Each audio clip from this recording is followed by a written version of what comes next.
Des idées à déplier. Des idées à déplier, la liberté à déployer. Nous déployons ici plusieurs conversations, à 2, 3 ou 4 voix, pour échanger sur notre monde en mutation. Au travers de chaque échange, donner envie de se questionner, relancer les débats, chercher, ouvrir de nouveaux horizons, raviver l'esprit critique au-delà des pensées mâchées. Car c'est en femme ou en homme libre que nous pouvons manifester les choix qui vont conditionner nos vies et avoir un impact autour de nous sur toutes les catégories du vivant. Bonjour Michel, bonjour Emmanuel. La proposition aujourd'hui, c'est de finir les entretiens que nous avons commencés avec toi Michel autour de qu'est-ce qu'il faudrait qu'on arrive à comprendre pour opérer cette transition, ce shift, ce moment paradigmatique qui va nous permettre d'aller vers la suite. Et donc pour ce faire, tu nous avais proposé des visions systémiques et macro-historiennes notamment, pas que, mais notamment, que nous allons continuer aujourd'hui et finir par une ouverture, mais dont on va laisser la surprise. Notre objectif étant de vraiment donner de la visibilité sur ce qui existe, de la profondeur de champ pour comprendre ce qui se passe et des perspectives pour arriver à changer. Emmanuel, est-ce que tu as des envies de compléter ce propos ? Écoute, merci Christine et merci Michel pour cette magnifique série. Oui, peut-être juste une chose, alors même si j'espère que le moment de diffusion correspondra à ce que je vais te dire. Mais après ta belle introduction, Christine, oui, juste peut-être par rapport au contexte qui est le nôtre aujourd'hui, très actuel et un peu plus ancien. Disons, je dirais qu'avec tous les mouvements qu'on connaît aujourd'hui, notamment en France et en Allemagne, avec le mouvement des agriculteurs, qui est quand même un très gros mouvement, et ceux qu'on a connus précédemment depuis les Gilets jaunes, je dirais, il y a quelque chose dans les différents collectifs que j'ai la chance de côtoyer, et j'imagine vous aussi, il y a quelque chose qui ressort, qui est que justement les choses ont du mal à s'ajouter en fait, ou à s'implémenter, dans le sens où les différents combats ont du mal en fait à avancer, parce qu'on a toujours l'impression que tout finalement qu'on reprend les choses, qu'on remet le métier toujours un petit peu au départ, et que du coup voilà, et du coup ce mouvement qui pourrait être un mouvement vraiment incrémentatoire, je sais pas si on dit comme ça, mais en tout cas qui avance vraiment, on a l'impression voilà qu'on est tout le temps en train de remettre l'ouvrage au début, et ça a un côté évidemment pour les gens un peu un petit peu désespérant quoi. Donc du coup je trouve que on en a parlé un peu en off avec Michel, mais je trouve que du coup cette série sur les transitions, comment elles se passent dans notre histoire humaine, est vraiment importante pour justement comprendre comment on peut avancer, et notamment Michel, je crois que tu l'évoqueras, comment on peut essaimer en prenant appui sur d'autres mouvements dans notre histoire qui ont eu comme ça des stratégies pour essaimer du coup ces moments de transition et faire que ça puisse avancer. D'accord. Ok, merci, merci à Prenez Place, et à toi Emmanuel de m'inviter. Et merci aussi à Christine de nous avoir accompagnés pendant ces conversations. Donc aujourd'hui, c'est un peu un wrap-up, comme on dit en anglais, pardon. Et il y a une petite tempête ici, il y a du vent qui rentre. Donc, c'est un peu une sorte de finale à notre série. Donc, je vais peut-être d'abord juste vite rappeler en quoi consistent les grands mouvements des macro-historiens. Quelques mots sur Spengler et Toynbee pour remettre le cadre pour celui que je vais discuter aujourd'hui, qui est Carroll Quigley. Et alors, on peut prendre des sujets comme justement, quel est le sujet du changement? Est-ce qu'il y a des dynamiques de transition qu'on doit pouvoir regarder? Et j'aimerais bien aussi parler un petit peu sur quand même l'importance des infrastructures crypto qui sont en train d'être mises en place, et pourquoi c'est quand même important, même pour les gens qui n'ont pas, disons, un intérêt particulier pour la technologie ou qui se méfient très fort de ce genre de développement. Voilà. Donc, je commence peut-être juste pour vous rappeler. Donc, les macro-historiens, c'est des gens qui regardent toute l'histoire sur toute la planète, dans la mesure du possible, dans la mesure de l'état des connaissances. Et donc, si on commence au XXe siècle, donc en fait, ça a commencé avant, au XIXe siècle, c'est surtout l'idéologie des progrès. Mais alors, donc, Oswald Spengler est un peu celui-là qui va renouveler la macro-histoire au XXe siècle. J'ai commencé mes lectures avec Spengler. Et en fait, il est un peu postmoderniste avant la lettre, si on veut, postmoderne avant la lettre, dans le sens qu'il n'est pas eurocentrique. Donc, il va dire, ben non, l'Europe, en fait, c'est qu'une civilisation parmi beaucoup d'autres, et comme les autres, elle va disparaître. Évidemment aussi à remettre dans son temps, fin de la Première Guerre mondiale, les Allemands, donc avec tous ces espoirs d'Allemands et toutes ces avancées que l'Allemagne a pu faire au XIXe siècle, et même dépasser la France et l'Angleterre. Donc c'est un choc énorme, un choc psychologique. Voilà, donc ça c'est Spengler, donc il dit en gros que les civilisations c'est comme un organisme, donc il y a une naissance, une maturité et puis un déclin et une mort. Donc il exprime ça par des saisons, printemps, été, automne et hiver. Et alors psychologiquement, ce qui est un peu dur chez Spengler, évidemment, c'est que c'est un déterminisme. Donc en fait, il faut savoir non seulement où on est, mais surtout quand on est. Et le quand on est détermine en fait le champ des possibilités. Donc plutôt une vision décliniste, pessimiste, en tout cas, si on se place du point de vue européen. Ceci dit, d'un point de vue cosmique, Spengler, il dit qu'il y aura quelqu'un d'autre qui va nous dépasser. Hein, donc il y aura une autre civilisation qui va naître après. Donc dans ce sens-là, il n'est pas métaphysiquement pessimiste, mais il est pessimiste pour, disons, toute la période qui va suivre l'écriture de son livre. Alors, donc il y a beaucoup de réactions par rapport à Spengler. Et juste pour vous dire, donc les deux anglo-saxons, c'est d'un côté Arnold Toynbee. Lui, il a écrit 12 volumes, The Study of History, donc l'étude de l'histoire. Et alors, celui-là, quand je vais discuter aujourd'hui, c'est Carroll Quigley, qui a écrit The Evolution of Civilization. Tous ces gens-là, c'est la première phase de la macro-histoire au XXe siècle, c'est-à-dire sont des culturalistes. Donc, ce sont des gens qui prennent la culture au sérieux, qui prend l'agent, comment on dit ça en français, de agency, donc la capacité d'action, même si c'est pessimiste par rapport comme Spengler, mais en fait, il reconnaît la culture, Spengler. Il parle, par exemple, que chaque civilisation a un symbole premier, the prime symbol. En fait, chaque civilisation a une sorte d'intuition spirituelle que pendant les 1000 ans que cette civilisation a, elle va exprimer dans la matière, dans l'architecture, dans la musique, dans la peinture, une sorte d'intuition primaire symbole. Donc, par exemple, juste pour donner l'exemple, donc il va dire que Byzance et l'islam, c'est un peu donc le monde syriaque. Et en fait, on voit que c'est des coupoles.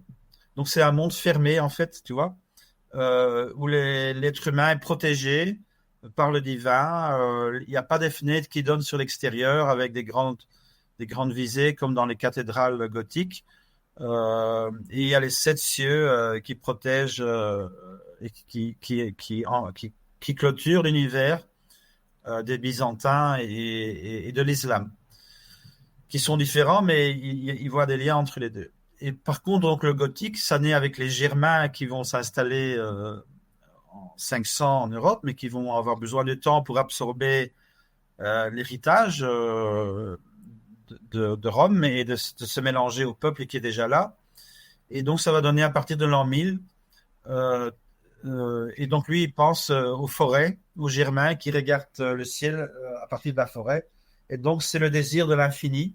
Et donc, on voit que les cathédrales gothiques, c'est vraiment un appel vers l'infini. Donc, il va dire notre musique, notre mathématiques, tout ça, ça exprime ce désir de l'infini. Voilà. Donc, ça, c'est Spengler. Donc, Toynbee, il va introduire beaucoup plus de agency, d'activité, de droit à l'initiative, à l'être humain, parce qu'il va dire, en fait, la civilisation, c'est une interaction entre les groupes humains et la nature. Donc, il appelle ça en anglais challenge and response. Donc, il y a, par exemple, un réchauffement ou une glaciation. Donc, toute l'écologie d'un peuple va changer. Et comment est-ce que ce peuple va réagir par rapport à ce challenge? Et par exemple, il va même parler des Esquimaux ou de la Polynésie ou des Bédouins. Il va dire ça sont vraiment des civilisations qui ont tellement besoin d'énergie pour s'adapter à une écologie particulière qu'une fois ils ont fait cet effort, ils n'ont plus ils n'ont plus la capacité de renouveler. Ils vont rester, ils ont mis toute leur énergie pour survivre dans un endroit très difficile. Et une fois qu'ils ont trouvé comment faire, ils restent où ils en sont. Donc, il appelle ça des arrested civilization, donc civilisation arrêtée. Mais donc, déjà, chez Toynbee, il y a beaucoup plus de liberté d'action pour l'humanité. Alors, j'en viens maintenant à Quigley, mais juste finir les grandes lignes. Donc, après tous ces auteurs culturalistes, et qui a une branche spiritualiste, donc c'est-à-dire que on va avoir des gens comme Aurobindo et Teilhard de Chardin qui vont encore plus loin dans une interprétation culturelle parce qu'ils vont prendre leur métaphysique de leur religion et le mettre dans l'histoire. Donc, par exemple, Teilhard de Chardin, donc il va dire il y a la géosphère, puis il y a la biosphère et puis il y a la noosphère. Donc, création de matière, premier Big Bang, création de la vie, deuxième Big Bang, création des humains, leur culture, troisième Big Bang. Et l'humanité crée donc une sphère interconnectée de pensée qui va se matérialiser évidemment avec Internet et tout ça. Donc, le rôle du Christ dans l'histoire humaine pour Teilhard de Chardin, c'est quelque part de spiritualiser la matière. Donc, un peu comme Saint Paul, quand il parle de la résurrection, c'est pas des zombies qui vont revenir, c'est des êtres transfigurés. Donc, c'est nous avec notre corps, mais avec un corps spiritualisé. Et donc, Teilhard de Chardin, il projette ça à la fin de l'histoire. Il appelle ça le point oméga. Et donc, la tâche de l'humanité, c'est de mettre la vie, la conscience dans tout l'univers. Donc, c'est une vision, je ne sais pas si c'est très catholique, mais en tout cas, on voit bien qu'il a essayé en fait de faire une synthèse entre l'évolution et la métaphysique chrétienne. Et puis, Aurobindo, il fait la même chose donc, il a été éduqué en Occident, à Londres, où il a appris la philosophie occidentale. Et puis, il rencontre un yogi en Inde et il va essayer donc de repenser l'histoire de l'humanité par rapport à ces deux mamelles de son apprentissage. Et il va créer une synthèse où beaucoup d'éléments de compréhension de l'hindouisme vont se retrouver dans ces théories. Et c'est peut-être à ça que réagisse alors une deuxième vague qui sera donc néo-matérialiste ou néo-marxiste, même si on veut. Donc, ça va être Fernand Braudel avec les Annales, donc qui regarde les prix, l'évolution des prix, combien est-ce que la production du grain, comment ça change dans la longue et moyenne durée, etc., etc. Et puis Immanuel Wallerstein, qui va se centrer sur la géopolitique. Et surtout, ils sont des historiens qui vont surtout regarder ce qui s'est passé à partir de 1600 et donc toute l'ère de la planétarisation sous dominance occidentale. Et ça va plus ou moins s'arrêter dans les années 90. Et donc là, on en voit ce qu'on appelle en anglais Big History. Donc ça sont des gens qui sont systémiques, cybernéticiens, théorie de la complexité, Donc en fait, c'est une sorte de synthèse de la science plutôt. Alors, ils vont étendre le temps, parce que l'histoire, ça reste quand même à partir de l'écriture. Donc, des macro-historiens, ils étudient la civilisation, mais les big historians, eux, ils vont commencer au Big Bang. Donc, ils vont vraiment regarder l'évolution de la matière, de la vie, de la culture, et ils vont chercher quelles sont les évolutions communes. Est-ce qu'il y a des points communs au changement dans les trois domaines? Et ça, on pourrait peut-être en parler après. Donc, transition chaotique, fragmentation, bifurcation, tout ça sont des termes qui sont utilisés par ces gens-là et qui vont appliquer aussi bien à la physique qu'à la biologie, qu'à la culture humaine. Et donc, c'est peut-être intéressant, et rappelez-moi que j'en parle un petit peu à la fin. Donc, parce que ça nous donne aussi des clés pour comprendre les transitions humaines, en fait. Donc, quelles sont les grandes règles qu'on peut regarder. Et alors, l'espoir de ce point de vue-là, c'est que quand on regarde en arrière, il y a évolution. Pas seulement évolution darwinienne, hein, donc on essaye et puis on choisit ce qui marche le mieux, mais aussi évolution dans le sens de plus en plus de complexité. Donc l'évolution, elle procède par différenciation, intégration. Donc ça, c'est la vision. Et donc ça a commencé dans les années 90 et on en a encore là, je crois. Dans la grande histoire, c'est encore aujourd'hui, c'est l'école dominante. Les autres, oui, vas-y Christine. Quand tu dis ça a commencé dans les années 90, tu parles de ces auteurs-là, pas de ce qu'ils observent. Oui, big history. Oui, je préfère juste... Une sorte de synthèse, qu'ils essayent de faire un peu de synthèse. Et alors, par exemple, tu vois, la deuxième école des historiens marxistes va plutôt rejeter la première école. La troisième école, elle va être plus intégrative. Donc, ils vont être plus enclins parce qu'ils ont cette approche systémique. Et donc, ils vont aussi reconnaître plutôt l'apport civilisationnel. Et évidemment, ils sont aussi un peu réductionnistes dans le sens où la théorie des systèmes peut être vue comme une théorie qui nie l'intériorité. Hein, c'est des systèmes de feedback et les agents produisent des choses et puis ça fait réagir d'autres agents. Et en fait, la critique originale, mais je ne sais pas si elle s'applique vraiment à la Big History, mais la critique originale des marxistes et des théories intégratives par rapport au systémisme, c'était il n'y a pas d'histoire, il n'y a pas d'intériorité. Donc c'est subtle reductionism, un réductionnisme où on réduit tout à un système. Mais il y a pas d'histoire culturelle. Oui, ça se complique parce qu'eux, ils vont appliquer ça sur l'histoire, justement. Donc, ils sont obligés d'en tenir compte. Donc, oui, parce que j'allais te demander, Michel, tu dis que justement, les macro-historiens, la première vague, là, placent la culture au centre, en fait, de leur vision. Oui. Et du coup, pour les big historiens, alors du coup, la place de la culture, c'est une expression de la complexité, en fait. Donc, ils reconnaissent la culture, mais comme en fait, il y a une sorte de courbe évolutive, chaque fois de plus complexe. Et puis, ceux qui croient dans le transhumanisme, donc ça, c'est des grosses discussions qu'il y a dans ce monde-là. Ils vont dire, mais maintenant, tiens, on crée une quatrième vague qui a la technologie et qui va peut-être devenir consciente elle-même. Et donc ça, il y a tous des débats entre ceux qui croient au transhumanisme et ceux qui ne croient pas au transhumanisme dans ce milieu-là. Donc, il y a plein de gens différents. Hein. Donc, par exemple, j'ai découvert une école russe à Moscou, des gens vraiment géniaux qui font une synthèse entre World Systems Analysis, donc la deuxième vague et la troisième vague. Et ils sont en train de créer une synthèse de ces deux mouvements. Je ne sais plus comment ils appellent ça. Il faut quelque chose avec évolution, évidemment, dans le nom.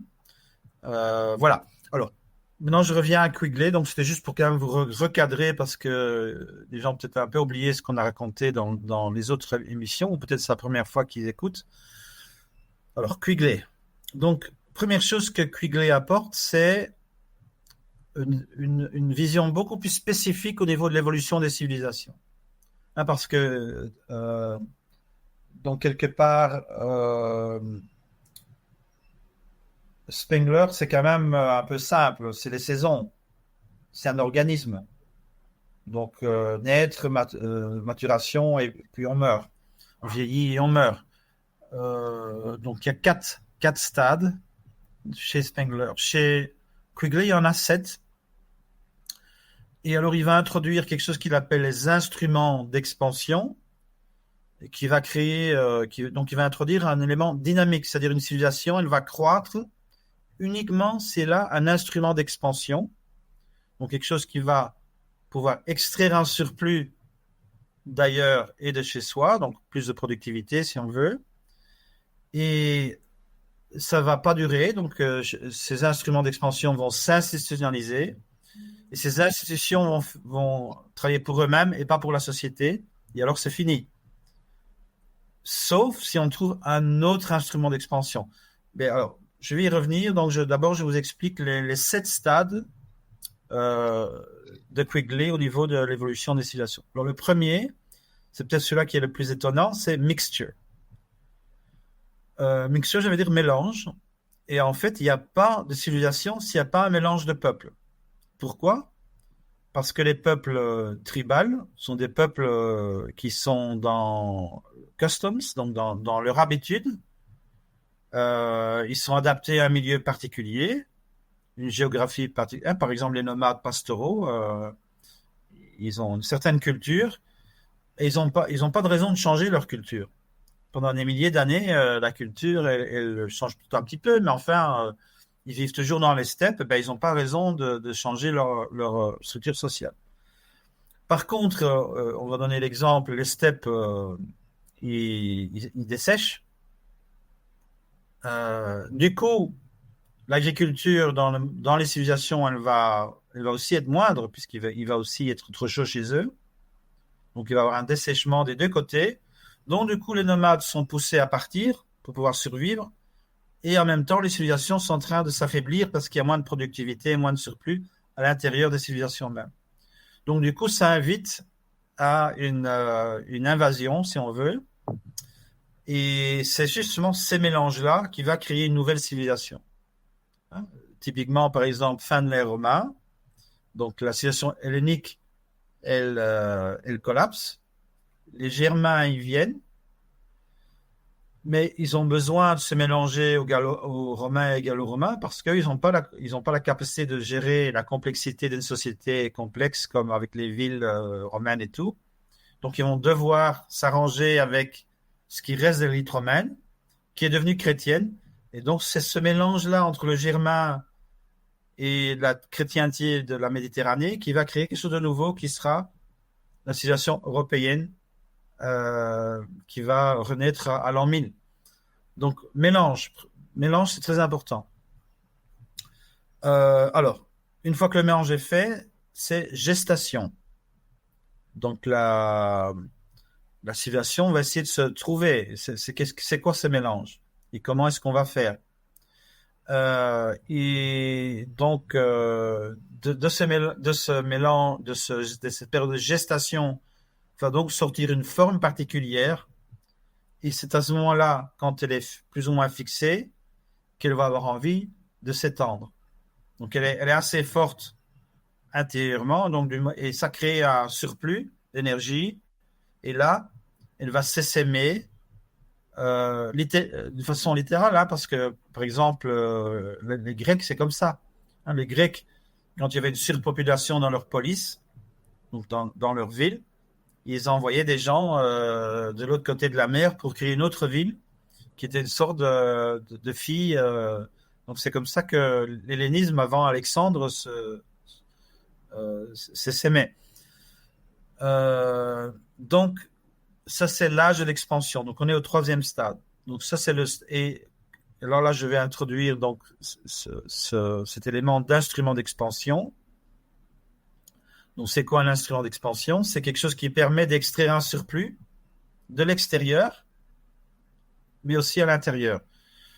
Donc, à l'extérieur, ça veut dire la conquête, évidemment. Hein, ça veut dire envahir, contrôler les flux commerciaux qui est en dehors de l'ère géographique initiale.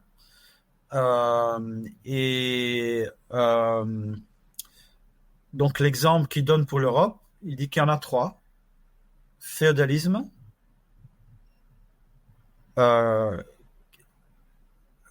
capitalisme commercial et capitalisme industriel. Chacun de ces de ces instruments d'expansion, donc va s'institutionnaliser. Donc en anglais, des chivalry, la chevalerie. Donc ils vont commencer à meuser, se battre, ils vont faire des festivals et des machins. Donc du coup, ça va devenir quelque chose qui n'est plus expansionniste. Le capitalisme commercial va devenir le mercantilisme, donc va devenir dépendant de l'État. Et puis le capitalisme industriel va devenir le capitalisme monopolistique. Et donc chaque fois, il y a fin de l'expansion. Et si ça persiste, donc ça va devenir en fait alors le 4e stade. Je vais revenir à l'instrument. Le 4e stade qui va être conflict, age of conflict, qui va mener à age of empire, decay and invasion. Donc donc l'âge de conflit. Par exemple, alors, je crois que c'est environ au 6e siècle avant Jésus-Christ, si je ne me trompe pas. Donc Confucius, le taoïsme, tout ça, c'est dans l'âge des royaumes combattants. Donc il y avait des empires chinois, enfin en tout cas des grandes royautés chinoises avant, mais en fait ils vont entrer en déclin. Donc leur instrument d'expansion va s'essouffler. Et donc là, tu as du conflit. Et alors ça, c'est très intéressant. Ce qui se passe dans cette période-là, c'est que le conflit va épuiser les combattants. Que ce soit les villes italiennes au XIVe siècle, les royaumes combattants chinois ou les polices de la Grèce, ils vont se fatiguer avec des luttes intestines continues. Et donc, ça crée les conditions du stade suivant, l'Empire. Donc, l'Empire, c'est quoi? C'est une force semi-périphérique ou périphérique qui va se dire, ben, c'est à nous d'envahir. On va pouvoir envahir la sphère civilisationnelle et prendre le contrôle et remettre tout ça en ordre et créer de la paix. Les Pax Romana, Pax Americana. Donc, ça, c'est un peu le paradoxe des empires. Donc, ils vont créer la paix intérieure, relative, et ils vont pousser le conflit vers les frontières. Et ça va marcher pendant un certain temps. Et donc, c'est ça qui va permettre l'expansion impériale à ce moment-là, mais qui est plutôt une sorte qui est plus innovateur, qui est en fait une sorte de réplication. Par exemple, Alexandre, il va copier la culture hellénique, et les Romains, ils vont rien inventer de nouveau. Ils vont s'inspirer de tout ce que les Grecs ont fait, et puis ils vont un peu épicuriens, stoïciens, mais ils vont rien réinventer de nouveau. Ce sont des militaires, des ingénieurs, des commerçants. Même chose pour les Ottomans, qui reprennent des civilisations antérieures, et il n'y aura pas de vie intellectuelle dans ces empires. C'est plutôt très pragmatique, mais ça crée de la paix.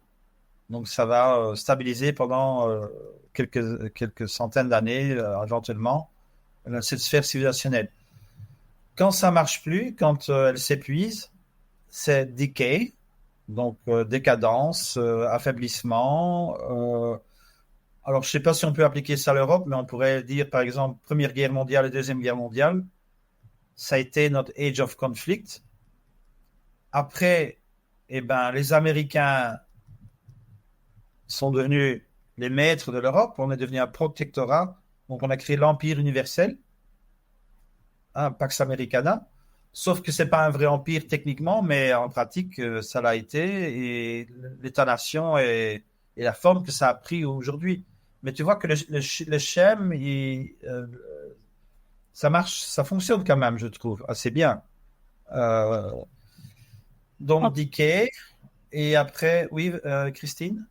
Si on regarde les 2 guerres mondiales du XXe siècle, et on prend que celle-là, alors qu'il y en a eu plein d'autres dans ce siècle-ci, on voit bien qu'on est allé tellement loin d'en repousser les limites de ce qu'on pourrait caractériser d'humain, au sens d'Hannah Arendt, que effectivement, c'est les instruments du déclin. C'est-à-dire qu'on ne peut plus croire un modèle qui a proposé quelque chose avant les guerres mondiales et les guerres mondiales, avec leur barbarie d'un côté, la Shoah de l'autre.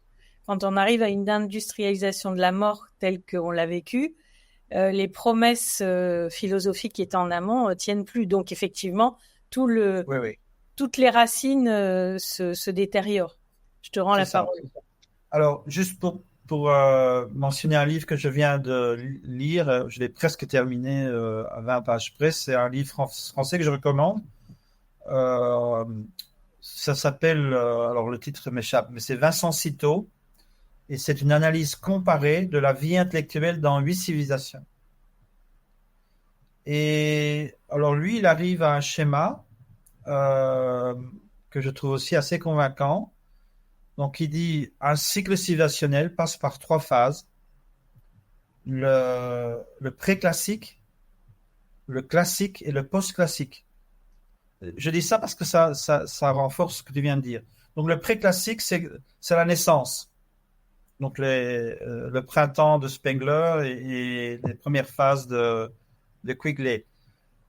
Donc en fait, c'est le religieux qui domine, et la mythologie, la pensée mythologique, tout a un sens encore. Puis le classique, c'est quand la raison essaie de comprendre la religion. Donc on est un peu en équilibre ici. C'est la raison et la mythologie coexistent. Et par exemple, tu vois, le 4e siècle avant Jésus-Christ en Grèce, où Platon et Socrate sont encore très imprégnés de leur mythologie. Ils peuvent parler d'Homère et ils essayent de créer un sens. Évidemment, ça c'est lié à la naissance des villes. Hein. Il faut la ville pour faire la philosophie. Et la ville devient de plus en plus indépendante. Et ça va donc créer en fait la 3e phase, le post-classique, où la raison va devenir autonome. Donc elle va essayer de se libérer de la religion. Et donc ce qui va se passer là, c'est donc ça va finir, ça va créer son propre déclin. Et dans le déclin, il y a une nouvelle religiosité et la séance qui va se détacher complètement de toute attache métaphysique. Et enfin, moi, je trouve qu'aujourd'hui, on voit c'est bien ça. Il y a vraiment, en tout cas autour de moi, plein de gens qui recommencent à penser à la spiritualité et parce qu'ils trouvent que rien qu'avec la raison, ils s'en sortent pas. Et voilà. Bon, ça c'est Vincent Citeaux. Et alors, donc lui, il va dire par exemple que la Chine a eu 3 cycles, l'Inde a eu 2 cycles. Et entre les deux, il y a des Dark Ages, donc des âges sombres, hein, où en fait, il n'y a plus rien. Donc on reconstitue une religion, si on veut. Mais ça va aussi couper avec les périodes d'avant, et donc on doit recommencer en fait. Donc le cycle va recommencer, on va voilà. Alors donc je voudrais encore dire une chose. Je crois qu'on en a parlé, donc je vais juste en parler un petit peu. Donc ça c'est Michel Bowens, si on veut. Donc quand j'ai lu Quigley, je me suis dit mais en fait les communs dans tout ça. Donc là, il y a 2 choses à dire, et on en a déjà parlé. Donc, c'est ma théorie de la pulsation des communs, c'est-à-dire que dans les âges ascendants de cycle, donc quand l'État et le marché marchent bien, ça va affaiblir les communs. Mm-hmm. Par contre, quand on est dans des phases de descente et que l'État et le marché n'arrivent plus à bien fonctionner, ça va motiver les gens à recréer du commun. Mais en particulier, dans les âges sombres, il me semble que là, des congrégations mutualisées jouent un rôle tout à fait important. Donc, par exemple, chez Toynbee, on apprend que les Cosaques, qui étaient une congrégation, je ne savais pas, ont créé la Russie. Donc, c'est des communautés de combattants en famille, hein, ils étaient des villages, qui ont appris à dominer les rivières. Ils ont inventé des formes de bateaux qui pouvaient se défendre des Mongols. Et donc, quand ils ont arrêté les incursions mongoles, ça a donné l'espace ça a sécurisé l'espace pour la culture, la civilisation russe et byzantine russe de se développer. S'il n'y avait pas eu de Cosaques, il n'y aurait pas eu de Russie. Mais même chose en Europe, si l'ordre teutonique n'avait pas sécurisé l'Europe de l'Est, les bénédictins ont pu se développer en Italie et redévelopper l'agriculture qui avait complètement capoté au 5e siècle. Et les cisterciens ont développé 70%, 70% de l'aire agricole en Europe.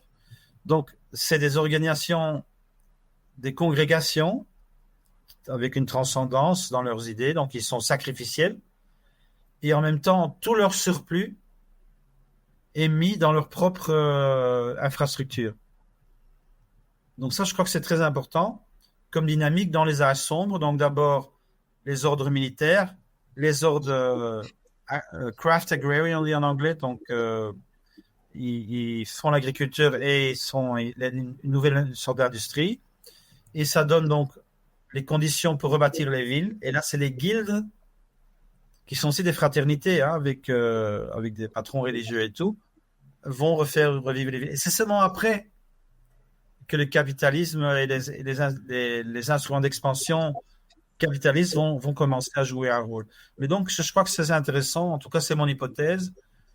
Je réagis à ce que tu viens de dire parce que la question qui se pose aujourd'hui, c'est que on voit qu'à chaque fois, en effet, qu'il y a un problème de ressources, on voit réapparaître les communs. Mais je dirais que c'est comme si c'était par nécessité. Et aujourd'hui, de par le fait qu'on ait précisément de la vision un peu globale sur l'histoire, c'est comme si on pouvait choisir aussi de nourrir les communs sans forcément en avoir besoin. Je trouve que c'est une différence aujourd'hui. Il y a les communs de nécessité, mais il y a des acteurs qui décident volontairement de nourrir des communs. Et là, je dirais que ça permet d'agréger les plans de spiritualité, peut-être au sens éthique du terme. Comme ça, chacun a sa propre définition de la spiritualité ou de la transcendance. Mais c'est par choix, par éthique, par liberté qu'il y a une contribution commune, même si elle est émergente et tâtonnante. Ce qui est, à mon avis, la première fois où il y a une différence de par cette macro-lecture que nous avons de nous-mêmes et de notre histoire. On ne subit plus, on n'est plus uniquement dans la nécessité, mais on peut être aussi dans la volonté, ce qui me paraît différent. Oui, moi je crois qu'il y a les deux, hein. Donc moi je crois qu'au départ c'est justement la volonté, donc c'est les gens qui anticipent, donc les visionnaires, les prophètes, ceux qui sont dégoûtés moralement par le déclin de leur société, qui vont sortir. Et puis il y a une sorte d'évolution un peu darwinienne, hein. Il y a des choses qui vont marcher, qui vont pas marcher. Donc il y a à un moment donné il y a une consolidation de forme, d'innovation. Et à ce moment-là, les gens qui ont une nécessité, ils vont être attirés parce que ces gens ont fait, qui au départ sont des gens, comme j'ai dit, qui ont vraiment choisi. Mais moi, je parle de conscience anticipatrice. Donc, des gens qui voient avant les autres que ça marche pas. Mais peut-être qu'ils souffrent plutôt d'un manque relationnel ou de sens, pas nécessairement d'un manque matériel. Mais donc, ils sont confrontés au vide spirituel de leur société. Et par exemple, j'ai lu un livre sur les derniers païens. Je ne me rappelle pas du titre ni de l'auteur. C'est un livre qui est basé sur les lettres que l'élite s'écrivait au 5e siècle. Donc, c'est il y a la lutte entre les païens et les chrétiens, si on veut, était un sujet important pour ces élites. Et un empereur qui choisit de côté des chrétiens, puis un autre qui veut remettre les païens, etc., etc. Mais tu vois très bien qu'il y a des jeunes nobles ou la classe sénatoriale équestre de Rome, et ben ils sont en révolte morale contre leur société en déclin, et donc du coup ils s'intéressent à la chrétienté, qui commence avec des individus, hein, qui quittent les villes pour vivre en solitaire dans le désert, puis qui forment des petites communautés, Et puis, il y a tellement de gens de l'élite qui veulent les rejoindre que ça grandit. Et du coup, ils ont un rôle dans la chrétienté, puisqu'ils peuvent manager des ensembles beaucoup plus grands que des gens non éduqués ne sont pas capables de gérer. Et donc, du coup, il y a une fuite de l'ancien monde, on va dire païen, vers les nouvelles institutions collectives qui sont créées par les nouveaux chrétiens. C'est un livre très intéressant parce que c'est vraiment basé sur les témoignages de l'époque. Oui, donc j'en étais donc aux instruments d'expansion et donc je crois qu'on doit étendre cette notion vers les communs. Et donc aujourd'hui, quand on est, à mon avis, en déclin, donc c'est vraiment le moment de repenser ces initiatives. Juste un petit témoignage. Alors, moi, je suis un chrétien culturel, plutôt pas un chrétien pratiquant. Et avec ça, je veux dire que je m'intéresse à l'apport de la chrétienté, à ce que nous sommes, parce que je crois qu'on a, dans l'inconscient, on a plein de catégories qui viennent de 1000 ans d'histoire. Et donc, il faut l'étudier, digérer et voir ce qu'on fait avec. Mais j'ai découvert une communauté uthérite qui s'appelle Brüderhof. Donc, 2 jeunes gens dans les années 30 en Allemagne qui ont créé avec 5-6 familles qui voulaient vivre comme les apôtres, donc en communauté des biens, qui ont été chassés d'Allemagne par les nazis. Aujourd'hui, ils sont à 6000 et tu dois voir, pour le croire, leurs vidéos. Ces gens, ils vivent dans une prospérité communale, mais tout à fait incroyable. Donc, au Minnesota, ils ont un lac, ils ont 10 km² de bois. Ils ont racheté des monastères et des écoles des franciscains. Et voilà. Donc, en mutualisant leurs besoins, donc ils reçoivent leurs habits d'un service de la communauté. Ils mangent une fois par soir, ils mangent ensemble. Et par ailleurs, ils vivent en famille avec leur petit appartement. Mais voilà, ils ont des book clubs, ils ont tout ce qu'il faut. Pas d'ordinateur chez eux, c'est interdit. Alors, je ne dis pas qu'il faut faire comme ça, mais je voudrais simplement indiquer que même aujourd'hui, cette unionisation, c'est une vraie force. Surtout quand, et ça c'est une vraie question, hein, quel genre de transcendance on a besoin? Alors, les communs en soi, c'est déjà une transcendance, mais c'est une transcendance immanente. Donc, on a un projet en commun, on y croit tous, et donc on va créer de l'unité autour de ce but. Et ça va nous discipliner et nous demander un certain sacrifice. Et la grande question est, est-ce que ça suffit ou est-ce qu'il faut quelque chose de plus? Donc une transcendance transcendante plutôt qu'une transcendante qui est uniquement dans les communs. C'est une question que j'ai pas la réponse. Voilà. Alors, avant de passer peut-être aux questions ou à la discussion, je voudrais juste peut-être faire un petit survol donc des dynamiques de transition. Donc, selon la Big History, il n'y a pas de société complètement stable. Il y a des phases de stabilité. Donc, on appelle ça Relatively Stable System. Donc, un système relativement stable. Donc, c'est-à-dire que pendant un certain temps, il y a une sorte d'hybridation de certaines institutions qui fonctionnent plus ou moins bien et qui gardent l'unité et la stabilité dans une société. Ça dure environ 100 ans. Donc, tous les 100 ans, il y a déjà des changements. Et donc, les transitions sont chaotiques. Donc, les transitions ne sont pas douces, elles sont chaotiques. Donc, les vraies transitions, quand il faut vraiment changer, donc c'est les vieilles institutions qui fonctionnent plus. Et donc, ils forcent il y a une désagrégation qui se fait. Il y a les formes de germes qui vont essayer de trouver des solutions. Et après un certain temps, ça va créer un nouveau mélange qui va créer les conditions pour une nouvelle société relativement stable. Voilà. Et ça, c'est quand même important pour pas avoir d'illusions, c'est que les périodes de changement sont des périodes quand même difficiles. Euh, Disons qu'on peut et le dire depuis longtemps, et le problème, c'est que maintenant, on y est complètement, physiquement. oui, voilà, voilà. Et Je crois évidemment, qu'on est entré dans l'ère chaotique, donc c'est plus quelque chose qu'on peut c'est pas dire ça va venir virtuel, dans là, les années 30. Non, non, on y est là. Tout le monde le sent. Il y a une cascade de bifurcation en série, la métacrise, la polycrise, etc. Et voilà, donc on est dans une période de changement qui, en général, peut durer entre 20 et 30 ans. Hein. Donc la guerre de 30 ans, la Première Guerre mondiale jusqu'à la Deuxième Guerre, en fait, c'est une période de transition, c'est 30 ans. Napoléon, c'est quand même de la Révolution jusqu'à 1815. Ça fait aussi 25-30 ans. Donc chaque fois, c'est quand même des périodes, au moins une génération, en fait. Hein. Donc c'est quelque chose qui a un challenge.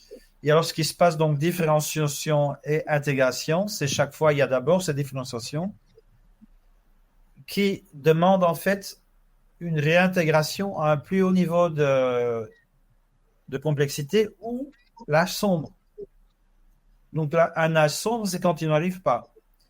Donc, là, il n'y a pas assez de ressources. Pardon, oui, vas-y.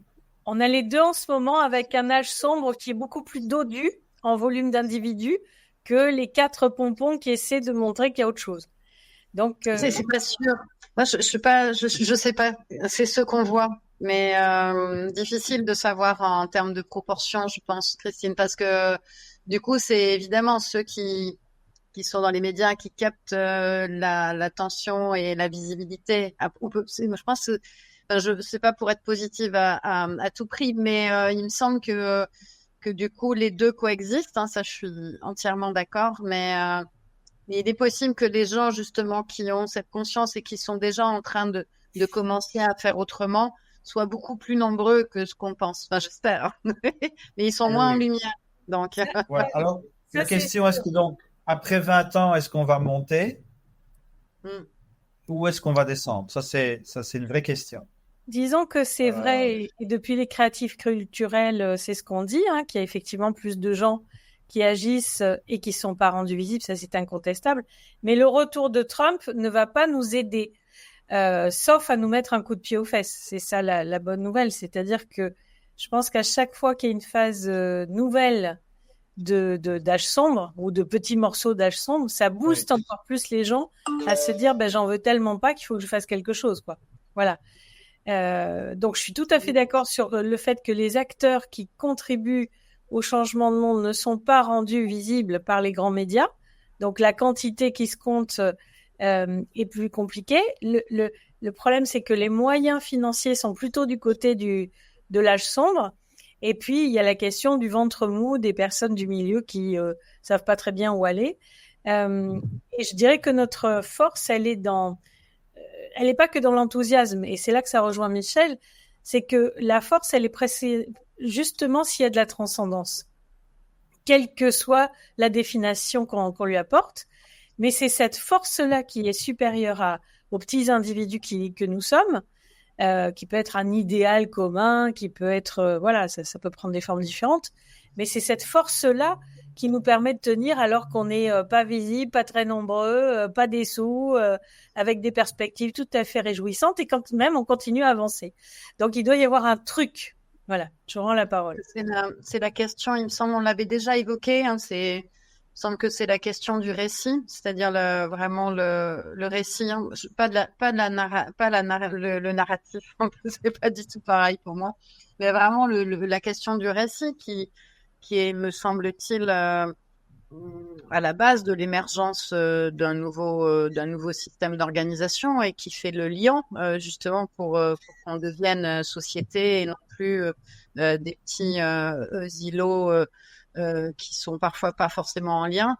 Et c'est ça la question de l'échelle, enfin de l'échelle pour faire société. Il me semble que c'est cette question du récit. Et oui, moi, ce qui me semble ce que j'avais peut-être envie qu'on discute, c'est effectivement sur ce que tu appelles, là, Michel, donc la stratégie d'expansion, enfin tout ce qui permet d'essaimer justement. Alors, il me semble qu'il y a des choses intéressantes à penser là sur ce qui s'est passé, ce que tu racontais. Oui. Et il me semble qu'il y a aussi et ça me paraît aussi intéressant d'observer les différences. Parce que il me semble tout de même qu'on est il me semble, hein, peut-être je me trompe, mais Oui. qu'on est dans quelque chose qui est quand même assez singulier, notamment par exemple, tu vois, sur donc tu dis, donc dans toutes les phases précédentes, l'urbanité était cruciale. Est-ce qu'elle l'est toujours autant, cette question-là? La question aussi, ben évidemment, on avait parlé juste avant en off sur la question justement de ces communautés, enfin de la part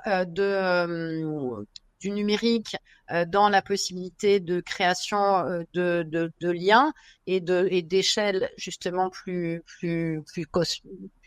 cosmo-locales, comme tu dis, Michel, et donc de dépasser la localité, mais tout en faisant coexister évidemment les deux.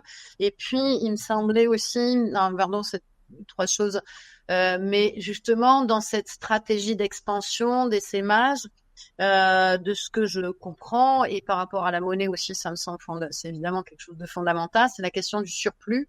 Et je crois qu'en fait, pour l'instant, on le gère. Alors à la fois, pour l'instant, je pense qu'il n'y a pas de récit commun complètement constitué, et je pense aussi qu'on ne pense pas vraiment complètement cette question du surplus, qui à mon avis est nécessaire pour qu'il y ait mouvement et pour qu'il y ait justement essaimage.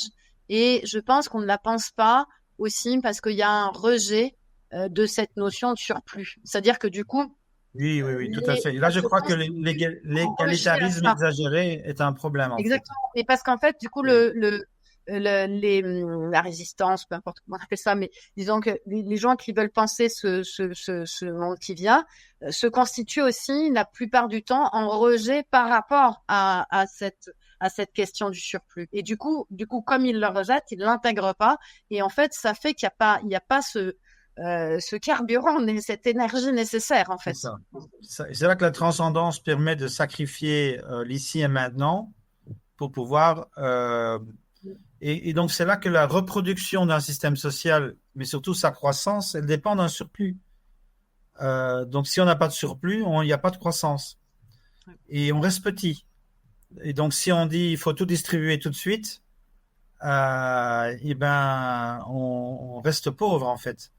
Par contre, si on investit, on peut améliorer les infrastructures au fur et à mesure et les étendre. Et en fait, donc ça, c'est peut-être, Christine, tu référais peut-être à ça, mais par exemple, les cisterciens et ce genre de congrégation, donc ils avaient une sorte de limite, hein, est-ce que c'est 64 personnes, je ne me rappelle plus, mais en tout cas, à un moment donné, ils avaient obligation de se mettre en deux. Donc, comme les abeilles, la moitié des moines étaient obligés d'aller trouver un autre terrain. Et alors, ils allaient reproduire le système ailleurs et à l'infini. Mais vraiment, sur 50 ans ou sur 70 ans, tu vois que quand tu vois la carte, par exemple, de Cluny et de toutes les congrégations de Cluny, mais c'est incroyable comment ça s'est développé. Et puis, les cisterciens, c'était pareil. Donc, c'était... mais du coup, donc, c'est viral, hein, c'est viral, en fait. Hein. Comme je voudrais dire, pour aller fonder la nouvelle communauté, il se sert forcément du surplus de la communauté initiale. Oui, il faut des réserves au départ. Il faut pouvoir manger avant la première saison. Il faut bâtir les bâtiments. Oui, vas-y, Christine. Ce que je voudrais dire, c'est que ce qui nous différencie de ces époques précédentes, c'est vraiment exactement ce qu'on fait là à petite échelle. Hein. Enfin, quand je dis à petite échelle, le travail que tu as réalisé, Michel, est incommensurable, mais parce qu'il faut prendre le temps de faire cette vision globale. Mais nous avons les moyens, grâce à Internet, voilà, grâce au numérique, nous avons les moyens de pédaler sur le vélo et de nous regarder pédaler. Et donc, nos interactions systémiques vont beaucoup plus vite que quand les territoires étaient beaucoup plus petits et délimités. Et nous en sommes, ce qu'on disait juste à l'instant, en train d'essayer le truc. Donc, on n'est pas encore dans la maturité si on reprend les 4 cycles du premier auteur. On a ces cycles-là qui vont très très vite, qui sont interagissants parce que on n'a pas plutôt commencé à faire un truc, qu'on se met en méta pour voir ce qu'on fait. Et par exemple, il faut absolument en effet qu'on résolve notre rapport à l'argent, au surplus, etc. Voilà, ça il faut, sinon on peut pas passer. Et donc les évolutions de l'histoire qui vont toujours d'une extrême à l'autre, les temps sont raccourcis par rapport à ça, ce qui donne des fragmentations encore plus énormes au niveau sociétal, puisque tous ces modèles-là se percutent en même temps. Il y en a qui vont tout juste à une étape, que les autres sont ailleurs, etc.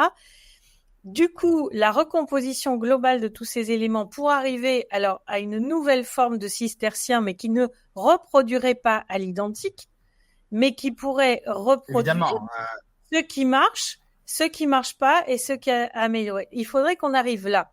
Et quand tu disais, Emmanuel, tout à l'heure en off, ce qui est un peu épuisant, c'est que tout le monde revient au début de l'histoire et recommence ses 25 ans de pratique. Là, c'est pour moi l'égo-transition, pardon. Il faut qu'on arrive à une éco-transition, qu'on dépasse les égos, on n'a plus le temps. Il faut vraiment qu'on dise, bon, ok, ça va, qu'on sache monter sur les épaules des voisins, qu'on dise qu'est-ce que t'as fait, comment t'as fait, qu'on veuille bien apprendre assez rapidement pour justement, voilà. Et là, ça fait lien avec un truc qu'on se mettait en commentaire off pour l'exploiter plus tard. Mais bon, bah voilà, ça, on va l'exploiter tout de suite. C'est-à-dire qu'effectivement, il y a eu un moment où les villes étaient le berceau de l'intellectualisme, de la pensée, et les campagnes nourrissaient de façon très, très, très basique, et très clivée. Sauf qu'avec le nombre de gens des villes qui sont allés aujourd'hui dans les campagnes pour des tas de raisons, et on pourrait dire merci la crise sanitaire, notamment pour ça, fait que on a quelque chose qui est beaucoup plus hybride. Donc, on a dans les campagnes des compositions de personnes très hybrides et on a quelque chose qui doit se créer entre la mémoire, mais qu'elle ne se reproduise pas de façon cyclique. Donc, il y a une espèce de mémoire et de transmission qui s'hybride avec les idées des néo-machin-trucs qui étaient fort décriés par les locaux avant. Mais donc, finalement, on se rend compte que c'est pas si bête, ils apportent aussi des fois des trucs sympas. Et c'est à cet endroit-là de croisement où on a finalement des gens des deux côtés. On continue à avoir des ruraux qui vont dans les villes et on a des citadins qui vont dans les campagnes et du coup, il y a des hybridations à plein de niveaux. Alors, il y a un concept que j'aime beaucoup. Je pense que c'est très nouveau, ouais. Ça. Il y a un concept que moi j'aime assez bien, qui est de Jordan Hall, qui parle de Civium Project.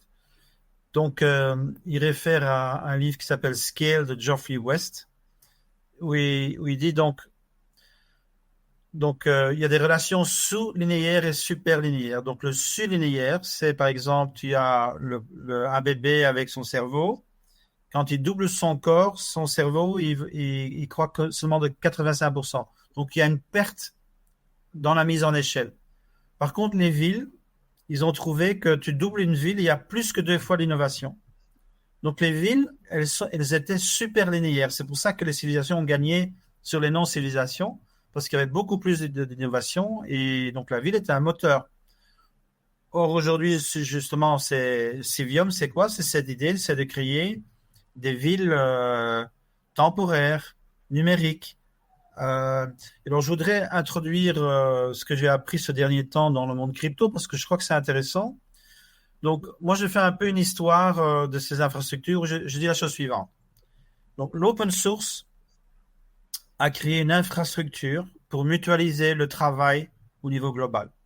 Donc, c'est-à-dire qu'on peut créer des projets d'échelle globale et où chacun peut adhérer volontairement à ce projet commun et commencer à créer une économie translocale autour de ces projets communs. Par exemple, les grands logiciels open source, etc. Le crypto... Alors, le problème de l'open source, c'était que les gens qui travaillaient pour les entreprises pouvaient gagner de l'argent, mais les gens qui travaillaient pour le réseau, ils gagnaient rien. Donc, du coup, des grandes multinationales se sont mis dessus et ils ont commencé à payer certaines personnes. Et du coup, ils ont vraiment une très grande influence sur le monde open source, comme IBM sur Linux, par exemple. Crypto, ils ont créé, pour moi, le moyen de coordonner le financement de ce travail. Donc, ils ont créé un système complètement open source, très communautaire, et qui est basé donc sur des systèmes totalement ouverts où chaque entité peut rentrer, sortir. Et alors, qu'est-ce qu'ils font? Donc, ils développent des méthodes de gouvernance anti-oligarchiques. Donc, des méthodes pour voter qui favorisent les contributeurs et pas ceux qui ont le plus de tokens. Surtout, ils ont développé leur propre méthode de financer les communs. Donc, ça s'appelle Public Goods Funding. Ils ont même Retroactive Public Goods Funding. Donc, je donne un exemple. Donc, il y a des réseaux pour les portefeuilles. Donc, il y en a un, Mainnet, qui est très lent. Donc, il y a un nouveau qui s'est créé, Optimism. Donc, ils ont besoin de 1,5% de taxes pour maintenir le réseau et le développer. Mais ils ont doublé la taxe. Et l'autre moitié, ils investissent dans les public goods. Donc, ils font un don à Gitcoin. Et Gitcoin, c'est leur méthode de financer le travail qui est bon pour tout le monde, mais pas pour quelqu'un en particulier. Donc, les communs. Et donc, ça, c'est très intéressant parce que maintenant, on a un système qui sait gérer le travail d'une façon translocale et qui sait gérer le financement du travail. Ce qui manque, et j'y travaille, c'est pouvoir coordonner une production au niveau mondial. Donc, c'est-à-dire que avoir des permacultures un peu partout, très localisées, tu as les bottes dans la boue, tu connais tout le monde qui travaille avec toi au niveau local, donc c'est très local et communautaire. En même temps, il y a tout un protocole de coopération globale, il y a un apprentissage global, il y a des biotopes qui se ressemblent, donc ils peuvent apprendre les uns des autres, les Tibétains et les Équatoriens dans les hauteurs, ils ont exactement le même biotope, donc il y a beaucoup à apprendre les uns des autres et créer comme tu disais Christine, des apprentissages communs qui peuvent aller très très vite. Et donc voilà, et moi ça m'intéresse les cryptos, c'est pour ça, c'est pour créer en fait une infrastructure de coordination mutuelle qui est relativement indépendante du marché classique du capital et des grandes banques et des grandes entreprises et qui est relativement indépendante de l'État. Et donc là je parle avec un ami. Donc lui, il crée un système qui va permettre à des projets régénératifs locaux de s'allier entre eux, créer une couche numérique pour les unifier, déclarer une souveraineté alternative et à ce moment-là pouvoir créer des nouveaux méthodes de financement pour ces projets. Alors je voudrais juste dire comme anecdote, c'est qu'à la fin de l'Empire romain, donc quand les Germains sont devenus Théodoric, le roi d'Italie, ben, l'élite romaine s'est posé des questions de comment est-ce qu'on va préserver notre culture. Et donc, du coup, il y a une conversion massive et un financement massif de l'Église comme lieu de protection de la culture romaine et même la pension. Hein. Donc, les riches romains, ils s'achetaient des appartements dans les monastères. Et donc, le crypto, paradoxalement, a réussi à faire ça. Il y a quand même beaucoup. Alors, donc, je voudrais pas faire une utopie, hein, parce qu'il y a beaucoup de spéculation et tout ça. Mais en même temps, c'est quand même, je veux dire en anglais, it's a resilience game. Alors, c'est pas bon pour tout le monde parce que ce qu'ils font, évidemment, c'est être complètement translocal. Et donc, si ça va mal en Portugal, ils peuvent aller en Grèce, etc., etc. Donc, c'est bon pour eux, mais c'est pas nécessairement bon pour tout le monde. Mais ce que je cherche à faire, donc c'est ça la cosmolocalisation, c'est créer un lien entre ces nowhere qui sont rootless et les rendre rootful, donc plein de racines, et d'en faire des everywhere. Et pour revenir au niveau des stratégies, je crois que c'est très important. Donc Gramsci, théoricien marxiste des années 30, emprisonné par Mussolini, qui a écrit des livres très populaires, il parlait des intellectuels organiques. C'est-à-dire que historiquement, les élites, elles travaillaient pour la classe dirigeante, mais la classe ouvrière, en mutualisant, en payant de l'argent pour leur organisation, leurs syndicats, leurs journaux, a créé en fait une couche d'intellectuels qui étaient au service de la classe ouvrière. Et ça a été cassé Et le problème aujourd'hui des mobilisations, comme tu dis, c'est qu'on mobilise très vite grâce à Internet, mais il n'y a aucune continuité, il n'y a pas d'argent, et donc on est très vite essoufflé, et chaque fois on recommence à zéro. Alors moi, je ne sais pas exactement comment faire ça, mais je crois qu'effectivement, on doit créer un mouvement des communs qui crée d'une certaine sorte cette infrastructure plus permanente et qui peut créer justement des apprentissages collectifs, etc., etc. Alors ça se fait spontanément, organiquement, mais ça se fait pas suffisamment. Ceci dit, alors je reviens à Civium, donc ce que font les gens du crypto, c'est se rencontrer tout le temps. Donc, par exemple, Zouzalou, c'est là que j'ai redécouvert ce monde. Et ben, tous les 3 mois, ils se rencontrent. 2 semaines, une fois par mois, une fois par an, 2 mois. Et ils sont ensemble, ils apprennent l'un des autres, ils échangent, ils font des amitiés. Et justement, Christine, tu n'es peut-être pas encore au courant. Emmanuel, je crois que je t'en ai parlé. Moi, j'ai créé des conférences marchantes, pas marchandes, mais donc 5 jours dans la nature, dans un endroit historique. On parle un peu le matin. Donc, on marche, on est dans notre corps, on crée des amitiés parce qu'on est quand même 5 jours ensemble, on respire bien et on partage des idées, des enthousiasmes. Et donc, c'est recréer ce tissu d'amitié et de confiance contre l'atomisation du monde qu'on vit aujourd'hui. Peut-être pour aller vers la conclusion. Oui, je finis. Oui, mais tu voulais nous dire quelque chose de spécifique sur le changement, je crois. Tu voulais dire quelque chose. Non, mais justement, c'est ce processus de fragmentation, polarisation, qui est inévitable. Donc, les chrétiens contre les païens, la réforme contre les catholiques, et aujourd'hui, c'est la guerre culturelle. Et je dirais qu'il n'y a pas de salut dans ce conflit. Donc, par exemple, l'État-nation est sorti du conflit entre la réforme et l'Église catholique en mettant la religion de côté et en recréant une unité autour du roi et une sorte de religion civique minimale. Et la religion est devenue un truc intérieur. Donc, Capital State Nation, ça a été la solution à la désagrégation du monde féodal et de cette guerre culturelle.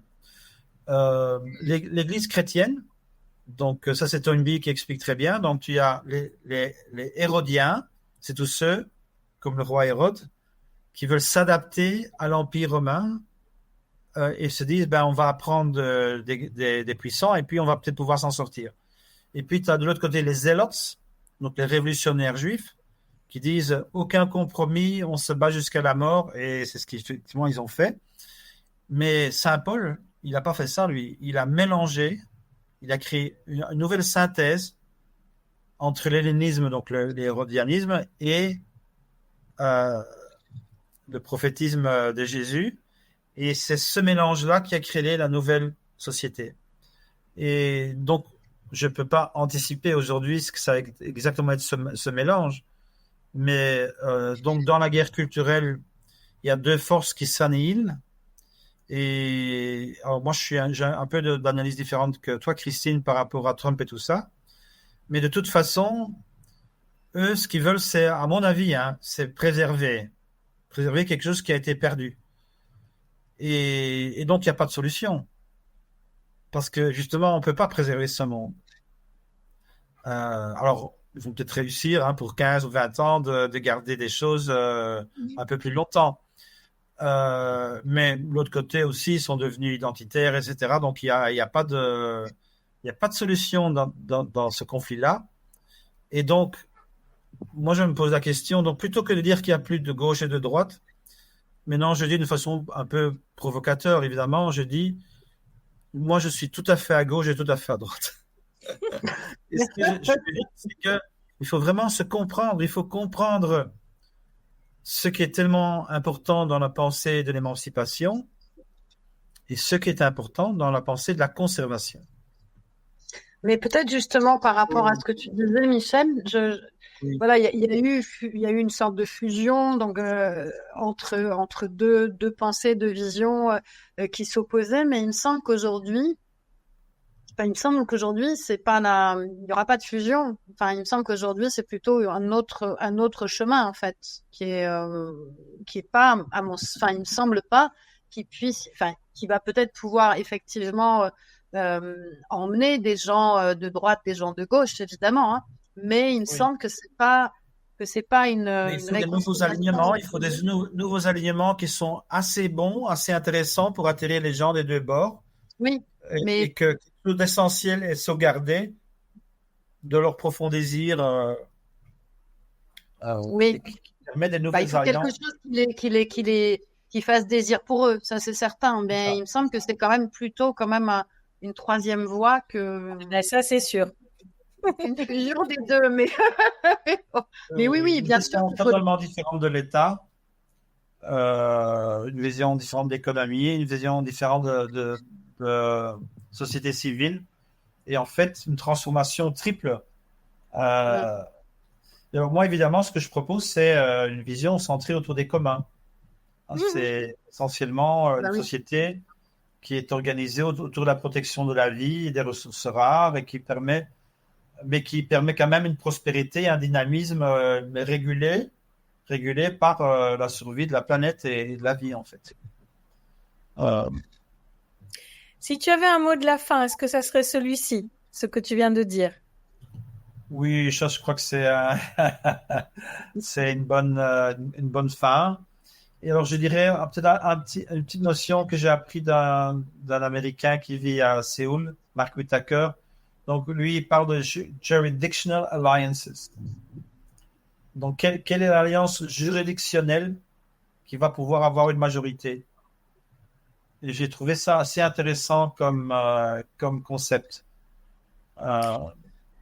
Ben ça, c'est sûr, hein, avant qu'il y ait l'écocide et tous les acteurs qui y ont contribué, j'avais dit, si on ne mêle pas le juridique, on va pas y arriver. Parce qu'à un moment donné, il faut effectivement légiférer sur les progrès pour que ceux qui viennent les détruire soient endigués. Donc, on voit Oui, bien que tous les domaines sont sollicités pour arriver à être repensés pour créer la tierce voie. tout à Voilà, fait. donc espérons que grâce à toi et à nos échanges, ça aura donné des envies d'exploration, de curiosité pour co-contribuer à cette tierce voie. Un mot de la fin, Emmanuel? Écoute, oui, moi je trouve que, comme tu le disais, Michel, et justement c'est étonnant, mais enfin ça pourra paraître étonnant peut-être à ceux qui nous écouteront, mais effectivement il y a cette nécessité même dans les cryptos et de se retrouver physiquement d'une façon tangible et donc c'est important aussi. Moi je pense que c'est justement que les deux peuvent complètement coexister, se voir comme on se voit là et puis se voir vraiment en chair et en os. Donc moi je vous invite, hein, Michel, je pense que je peux le faire, à nous retrouver aussi à Naples et voilà et à marcher sur le chemin des dieux. Parce que ça Oui, s'appelle comme alors, ça. petite Voilà, voilà. parenthèse. Donc, je discute avec Olivier Frérot et tout, que tu connais aussi sans doute, hein, de faire une marche au canal du Midi, en Ah, France. super. Ah oui, super. Très bonne idée, ouais. Ouais, ouais. Génial. Donc on peut, voilà, c'est plus près, probablement. Enfin, ça dépend En français, parce d'où qu'à vous Naples, allez ce nous sera écouter. Oui, exact. Mais on vous tiendra au courant, n'est-ce pas, Christine, sur aussi toutes les choses qui se produiront en mode tangible, pour aussi pouvoir se rencontrer vraiment. Prenez place, comme tu le dis si bien. Donc, Oui, on très va passer. bien. Bon, c'était génial comme titre, hein. Merci. Prenons place. Oui, c'est actif. Il y a un agent, il y a une agence. Oui, Ouais. oui, c'est ça. À très bientôt. Merci. Ok, merci Merci. et on se parlera. Merci. Merci à tout le monde. Merci.